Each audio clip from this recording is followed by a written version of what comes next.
So, welcome to the outdoor weekend, Woods and Water. This is the BHP podcast. It's very awesome to be here today with Keela Jorgensen. How are you, man? I'm doing great, guys. Thanks for coming. 32nd year, huh? 32 years. 32 years been out here. Pretty awesome. Yeah, that's incredible. It's a lot of fun.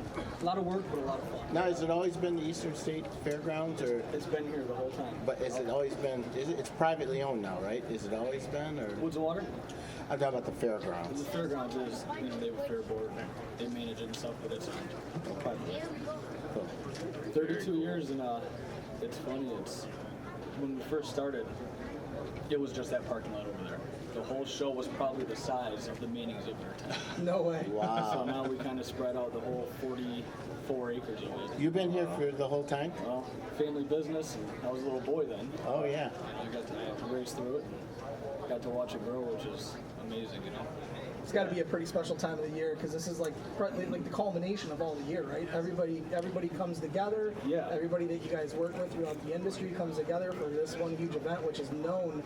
I mean, it's known statewide, if not regionally wide as well. So. And we push it hard through our magazine too, which is a big thing. We do a lot of online stuff, and having guys like you, which is. Yeah. Yeah, it seems to be the way to go nowadays. If you're not online, and let's face it, people are. If they're shopping online a lot, But this is our fifth year here now. I believe so. Fourth or fifth year that we're showing up, and I tell you, we always look forward to this trip. Yeah. So it's a lot of work setting up. It's a lot of work being here, but it's fun to see all the people and kind of meet the fans and all that stuff. So we love it, man. And the weather couldn't be better. You can't beat a day like today. So. You know what? The best thing about this weather, it's fall weather. It's fall. People are going to be thinking, "Oh, this is hunting It's season hunting weather." season. Right? I love it. So- Better than what it was a couple of days ago when it was 90 and muggy. We were praying to the weather gods, like, come on, guys. Let's take a turn for fall here in the next couple of days. We don't want 94 and 100% humidity. No, we've been out here on days like that, and it gets brutal. my So gosh. this year, overcast and nice and cool. It's a wonderful day. It's going to be today. So. Yeah. Has it always been this time of the year, the same weekend, or Same weekend, always the weekend after Labor Day. the weekend after Labor Day? Yeah. And how many people are you expecting this year? You guys do counts, or? Two counts. It's hard to tell. We'll be about 20,000 paid. 20,000 paid. So that's not including exhibitors and their full passes. Right. Kids 12 and under are free. Online passes that we give out. So we're looking at probably 35,000. So That's over the course of the weekend too. Wow, that's good. Yeah, That's a good show. I was telling you on the phone. All these companies don't really know about it, so I try to throw it at them. Like Gearhead Archery was one of them. I said, dude, you guys, you're in Wisconsin. You're so close. You should be trailing over to the show. You're honestly, Walk On Archery's here now. I mentioned it to Jeff and those guys, and now they're here. They're gonna come talk to us later. But those are the things that you need to do. You got to be in front of the consumer. The consumer walks through. They want to see products. They want to see what's going on, and they're looking for good deals. So you have two way. That's the same thing as a little food plot. I mean, Spread out. it's gone in 15 minutes. Spread out You over get a 10-foot couple area. good deer in there, and that I mean, so it doesn't last long. No. So No. I mean, to me, we'll see. What I'm excited about is we're trying to talk to get the DNR out here a little bit later on to talk about the rules and the regulations that are coming up, and I'd love to hear their perspective on why they're going that route. Is it what a lot of people are saying, where they're not really sure what to do, and they're just kind of process of elimination at this point, get rid of everything, and then maybe slowly introduce things back in? Is that what their thought process is, or is there actual scientific data behind it? I'm sure they have stats from other states, and that kind of thing, but I'm really interested to hear what they have to say. And I think having those guys on explain it vocally would be a big deal. I mean, you get the press releases, you can read the articles, you can see it online. But once you get kind of the emotion behind their voice a little bit on that stuff, people can process sometimes a little bit easier instead of just looking at these numbers and saying, well, I don't know if I agree with that. Right. But if you hear somebody talking about it and explaining it, Yeah. you can kind of take it in a little bit different. I think that's a big thing. It's just a hard subject. Everybody's got their own land. They got their own process. Sure. They feel like they're a deer, and they're not. They're the state's deer, but they feel that way. So it's very personal. It's a personal. Those changes are very personal. I think it's regional too. I mean, there's those areas of Michigan right now where it's no big, right? Oh, yeah, it's already and there. You can get pretty much unlimited doe tags, no matter what you want. So there's areas of the state where those guys have been already dealing with that for years, and I think this is just hitting a broader base and bringing it out to a larger public that hasn't dealt with that challenge before. So. Yeah. All right, let's shift to a better topic. Let's talk about bows. Those. So, what are you shooting this year? Matthews. Nice. Which one? Yep, the Helen. Halon. Okay, great. Love it. Have you shot the tracks yet? I have not. Don't. Don't. If you're going to be broke. No.